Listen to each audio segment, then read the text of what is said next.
북한은 이호 여사의 방북이 아직 확정된 것이 아니라며 남한 정부가 계속 도발하면 방북이 무산될 수 있다고 경고했습니다.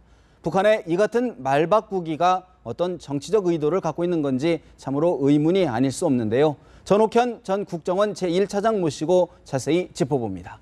어서 오십시오. 안녕하십니까. 사실 지금 대북 남북 관계가 굉장히 꽁꽁 경색된 가운데 이호 여사의 방문 참 기대를 모았던 게 틀림이 없는데요. 북한이 이례적으로 또 아직 확정이 안 됐다 엄포를 놨습니다. 배경이 뭡니까?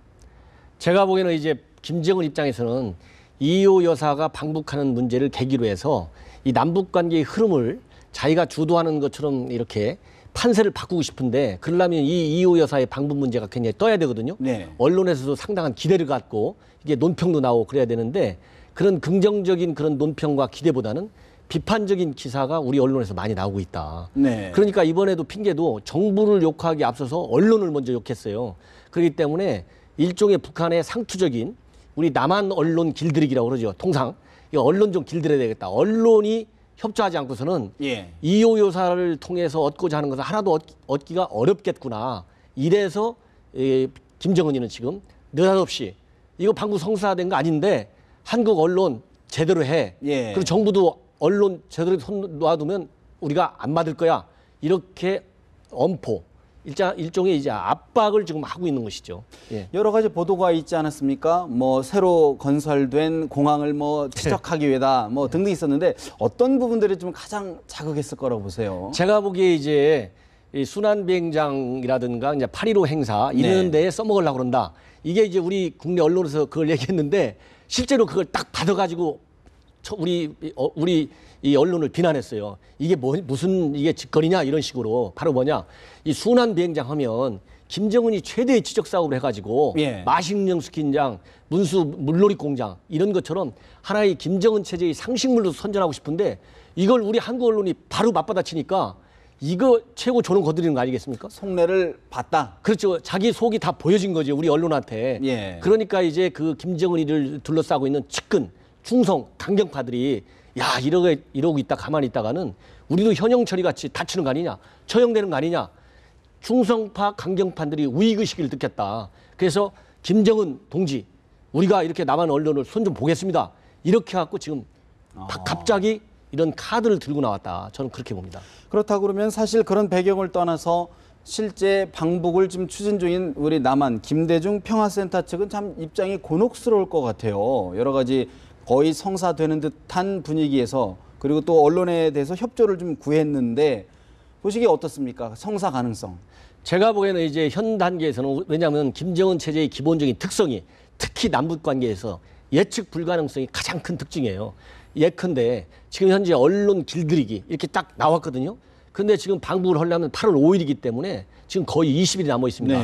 만약에 우리 국내 언론에서 김정은이가 노리는 그런 분위기로 반전되지 않고 계속 김정은을 비판하고 그리고 이 이호 여사의 방북 효과가 전혀 나타나지 않고 방북 효과에서 북한이 가장 크게 기대하는 것은 남남 갈등입니다.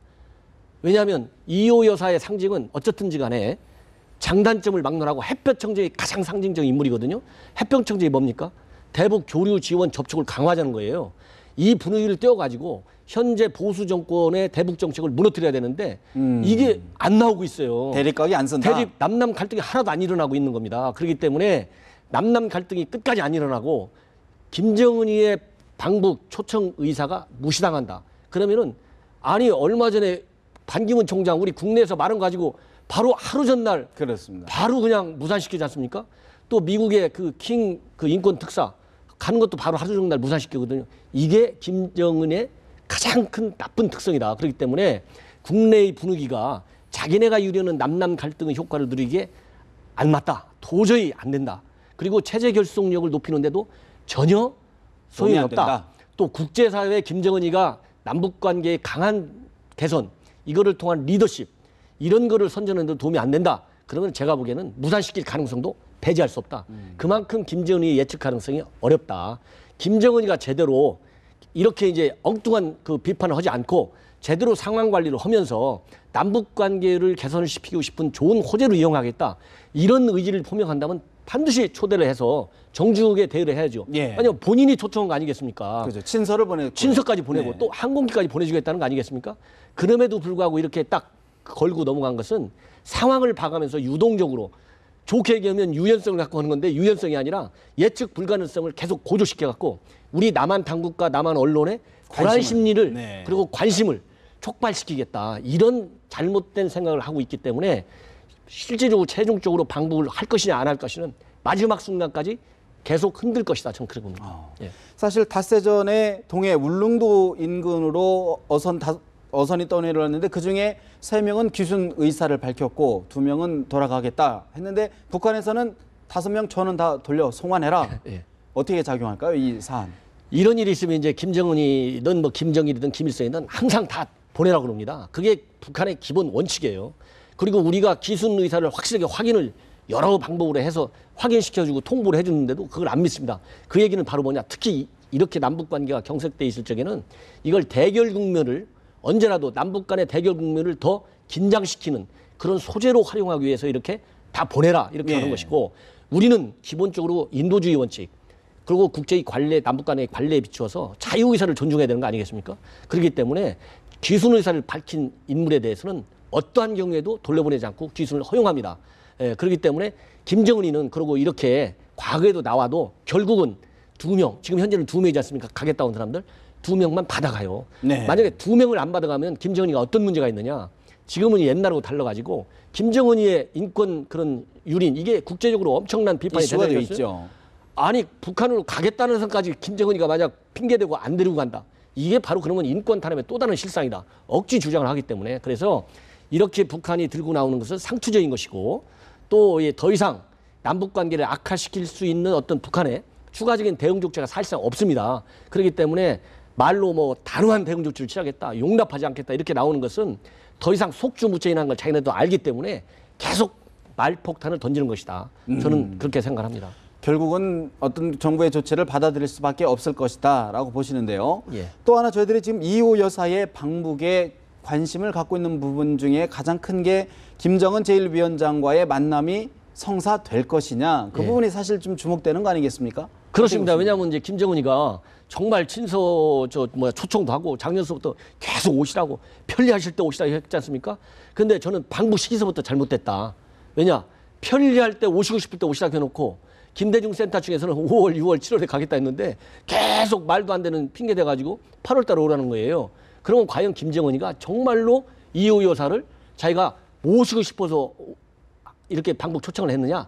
정치적인 계산이 따로 깔려 있다. 그런 측면에서 본다면 아까 앞에서 말씀드린 네. 여러 가지 계산을 하면서 자기네한테 큰 실익이 없다 그러면은 김정은이가 이호 여사를 초청만 해놓고 네. 결국은 만나지 않을 가능성이 저는 더 크다.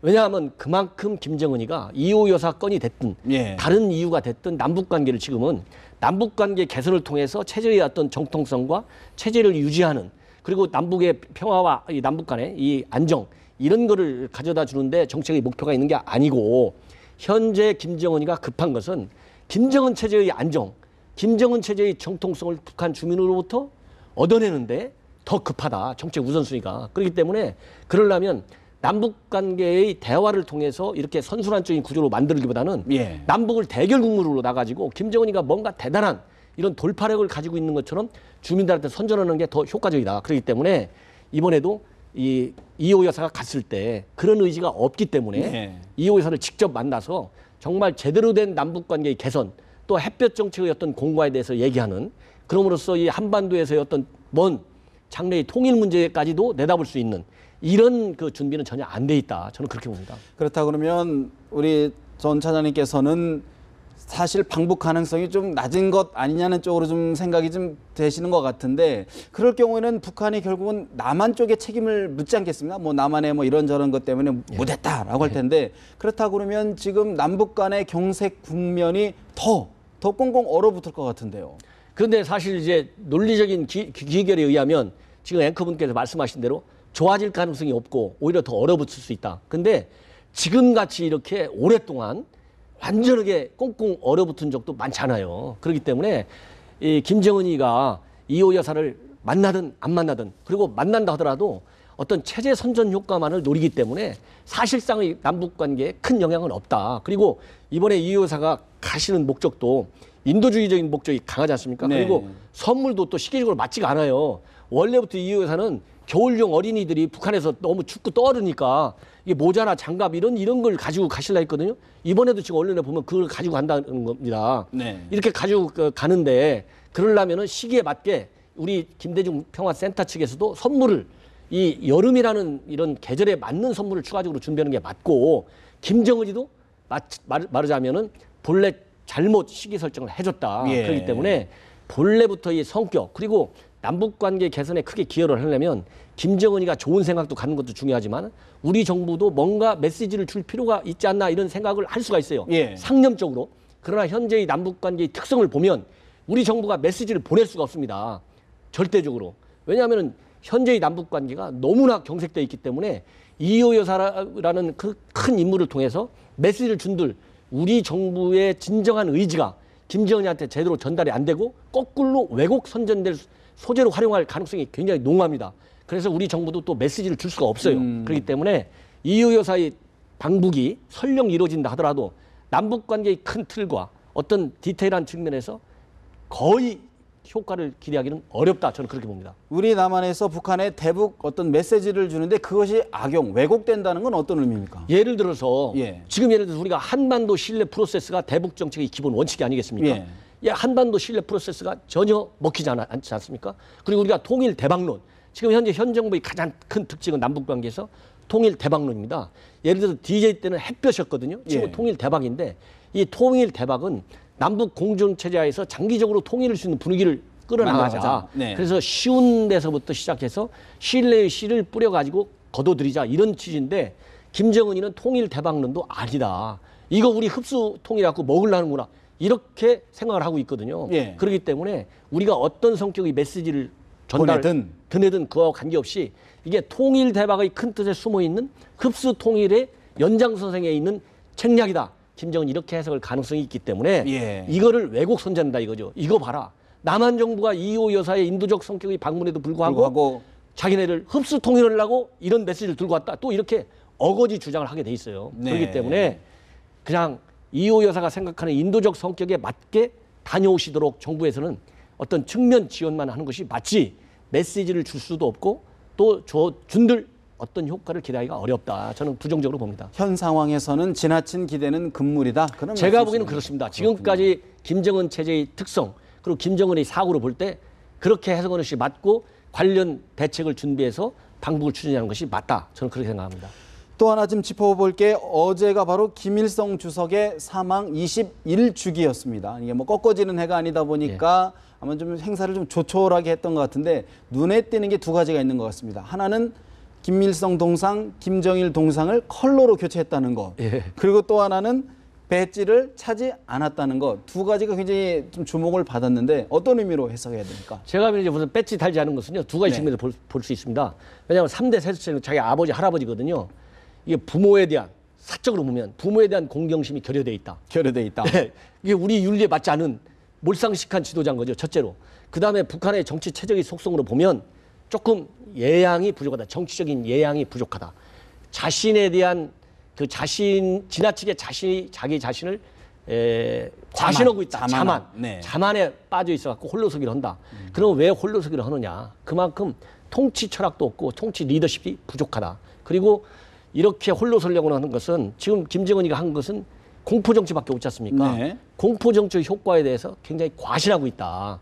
이런 면들이 복합적으로 작용해가지고 배지도 잘 안 달고 자기가 아주 대단한 지도자인 것처럼 주민들한테 왜곡 선전하는데 치중하고 있다. 저는 그렇게 봅니다. 그렇다 그러면 이전까지는 동상이 흰 그 석고 같은 그런 동상이었는데 컬러로 바꾼다. 그러면 그거는 좀 공경하는 거 아닙니까? 좀 그래서 컬러를 바꾸는 것은 네. 지금 말씀대로 이거 배지 띄었잖아요. 네. 가만히 놓아두자니 색깔이 없잖아요. 그러니까 자기가 뭔가 새롭게 아. 유일사상 3대 세습 체제를 구축하는데 자기가 창의적인 지금 예를 들어서 북한에서 건물 짓는데 항상 그러지 않습니까? 주체 양식 그다음에 자기 북한 민족의 정통성에 맞게 북한 체제의 특성에 맞게 고쳐라 이런 걸 많이 지시해요. 이게 예. 김정은 풍으로 김정은식 통치의 전형적인 어떤 상징물로 만들려고 하는 거거든요. 그렇기 때문에 색채를 넣어갖고 김정은의 독창성 김정은의 새로운 리더십이 있는 것처럼 이렇게 선전하는 선전 효과다. 일종의 정치 사상적 성격의 선전물. 북한에서는 이 사상 선전전이 제일 중요하지 않습니까? 예. 심리전. 여기에 치중하는 효과가 있다. 저는 그렇게 봅니다. 일부에서는 배지가 지금 김일성 배지하고 김정일 배지가 있는데 또 하나를 더 만드는 그런 보도도 있는데 가능성이 있는 얘기입니까? 그게 이제 말하자면 나는 이제 예. 3년하고 4년째 들어섰는데 예. 이거 해보니까 별거 아니다. 나도 우리 할아버지나 아버지하고 지금 같은 대등한 지도자다. 해갖고 그렇게 지금 배지도 똑같이 지금 만들고 있는 거 아닌가 그런 생각이 듭니다. 그렇게 그래서 되면 동등한 지도자다. 동등한 내가. 지도자다. 동등하다. 나는 내 홀로서에 성공했다. 북한 주민 여러분 또 국제사회 나를 김일성, 김정일 못지않은 훌륭한 지도자로 인정해 주시오. 자신만만한 걸 또 한 번 보여주는 것이다. 저는 그렇게 봅니다. 또 하나 좀 주목해 봐야 될 게 좀 언론 보도가 나왔는데요. 보니까 망명 당사자로 지목됐던 박승원 상장이 사실은 망명하지 않았다. 예. 북한 당국이 공개적으로 사실은 확인했는데 매우 이례적인 일 아닙니까? 그렇습니다. 이제 이 얘기는 지금 아까도 예. 이호 여사 관련된 방북 그런 문제와 관련해서 우리 언론을 예. 집중적으로 비판했어요. 그럼 우리 이게 언론에서 나오지 않습니까? 그렇습니다. 뭐 무슨 특정 대북 소식통을 인용해 갖고 계속 나오거든요. 지금 김정은이가 가장 중시하는 것은 김정은 이미지 훼손하는 걸 막는 겁니다. 그래서 최고 존엄을 건들지 말라는 게 항상 남북 관계에서 또 미국에 대해서도 북한이 비난하는 모든 국가에 대해서 1번 이유가 최고 존엄 건드리지 말라요. 절대 과제군요. 그렇죠. 그렇기 때문에 상장이 넘어왔다. 이거는 체제가 흔들리는 한 측면을 나타내주는 거 아니겠습니까? 이게 놓아두면 예. 김정은의 이미지를 훼손하는 뿐만 아니라 김정은이가 지금 빨리 김정은 체제가 안정됐다고 대내외 선전을 해야 되는데 이게 훼손되는 거예요. 그래서 북한 내 주민은 물론이고 북한 내 고위층 인사들의 어떤 탈북 심리를 자극할 우려가 있다. 이것이 길게 가면 체제 동요 현상, 민심 이반 현상으로까지 연결될 경우에는 본인이 노리는 김정은 유일 체제를 만들어 나가는데 장애가 된다고 보는 겁니다. 사전 제거한 거군요. 이거 빨리 불 꺼야 되겠다. 이렇게 위기의식을 가지고 있는 거예요. 그렇기 때문에 이렇게 이례적으로 신속하게 부인하는 보도를 낼 수밖에 없다. 우리 언론을 지금 대한민국 저희 관계기관 국민보다도 더 열심히 다 지금 추적하고 있는다. 그만큼 김정은이가 지금 불안의 심리에 지금 쌓여 있다. 저는 그렇게 보는 것이죠. 아까 언급해 주신 것 중에 공포정치, 사실 김정은식 공포정치가 지금 극에 달하고 있지 않습니까? 뭐 그렇습니다. 공개 처형도 하고 현영철이 대표적인 사례이긴 한데 얼마나 갈까요? 공포정치가 한계라는 게 있는 거 아닙니까? 제가 보기에는 맞죠. 한계가 있는 건데 김정은이가 이 공포정치의 한계를 과연 어느 정도로 심각하게 느낄 것이냐. 지금 심각하게 느낍니다. 그래서 아까 지금 말했잖아요. 상장 이거 넘어가지 않았다. 이렇게 얘기하고 있는 거거든요. 그러나 이제 김정은이가 생각하기에는 예. 야 이거 공포정치가 효과가 있구나. 제가 앞에서 말했잖아요. 공포정치의 효과에 대해서 지금 과신하고 있다. 그렇기 때문에 김정은 체제가 대내외적으로 실질적으로 안정됐다고 볼 수 있을 때까지는 공포정치를 계속 할 것이다. 왜? 효과를 믿기 때문에. 그러나 이것이 단기적으로 김정은이가 생각하는 모양대로의 안정효과를 누리는 데는 조금 기여하겠지만은 네. 큰 틀에서의 장기적인 국면으로 가면 체제의 어떤 기반을 오히려 불안 요소를 더 불안의 씨앗을 장기적으로 심어두는 그런 부정적 효과가 저는 더 클 것이다. 저는 그렇게 봅니다. 그래서 이것이 예. 거꾸로 김정은 체제의 성격의 변화가 됐든 몰락이 됐든 북한 체제의 변화를 좀 더 촉발시키는 장기적으로 보면 이런 요인이 될 가능성이 저는 많다고 봅니다. 사실 북한의 김정은 체제에 대해서 평가가 좀 엇갈리는 게 초기에는 좀 불안했던 시각이 많았는데 이제는 어느 정도 좀 자리 잡힌 것 아니냐는 평가가 좀 있는 것도 사실이지 않습니까? 그렇습니다. 예. 그렇다고 그러면 어느 단계 정도 가야 김정은이 내 영도력이 확립됐다 이렇게 표현할까요? 또 대미 무슨 외교 관계 이런 걸로 좀 가늠해 볼 수 있을까요? 여러 가지 이제 변수를 대입해서 해석할 수 있는데 첫째로는 국제적 고립에서 탈피해야 된다. 지금 현재와 같이 핵 경제 병진 노선을 포기하지 않는 한, 결국 이제 핵무장국가로 1년 안에 되거든요. 다 실전 배치 끝날 겁니다. 이렇게 될 경우는 국제적 고립이 더 심해질 수밖에 없다.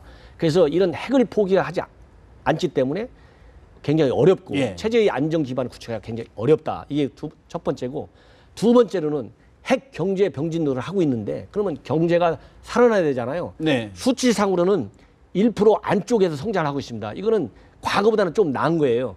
이건 북한 경제가 어떤 제대로 된 경제 정책과 노력에 의해서 나타나는 현상이 아니고 일시적인 환경의 변화 때문에 나타나는 현상이거든요. 그렇기 때문에 이런 경제 실적을 가지고 북한 주민의 삶을 조금이라도 개선해 줘야 돼요. 예. 그런데 현재와 같은 핵 경제 병진 노선, 국제적 고립, 유엔의 대북 제재가 상존하고 있는 상황에서는 북한 경제 성장의 과실을 주민들한테 돌려주기가 어렵다. 어렵다. 그렇기 때문에 김정은이가 제대로 정치적인 안정을 갖췄다고 보기에는 상당한 시간이 걸릴 것이다. 아까 말씀드린 대로 예. 강압에 의한 효과, 강압에 의한 안정, 공포에 의한 안정, 남북 대결 국면에서 오는 어떤 그런 위기 조성을 통한 어떤 안정 이런 거는 일시적으로 가능하겠지만 장기적으로 불안정한 국면에서 벌어나기 어렵다. 저는 그렇게 봅니다. 알겠습니다. 사실 체제가 불안하고 한치 앞을 내다보기 어려운 체제인데요. 2호 여사의 방북 결정 여부가 또 하나의 가늠자가 될 것 같다는 생각이 들어봅니다. 지금까지 전옥현 전 국정원 제1차장 모시고 말씀 나눠봤습니다. 말씀 고맙습니다. 감사합니다.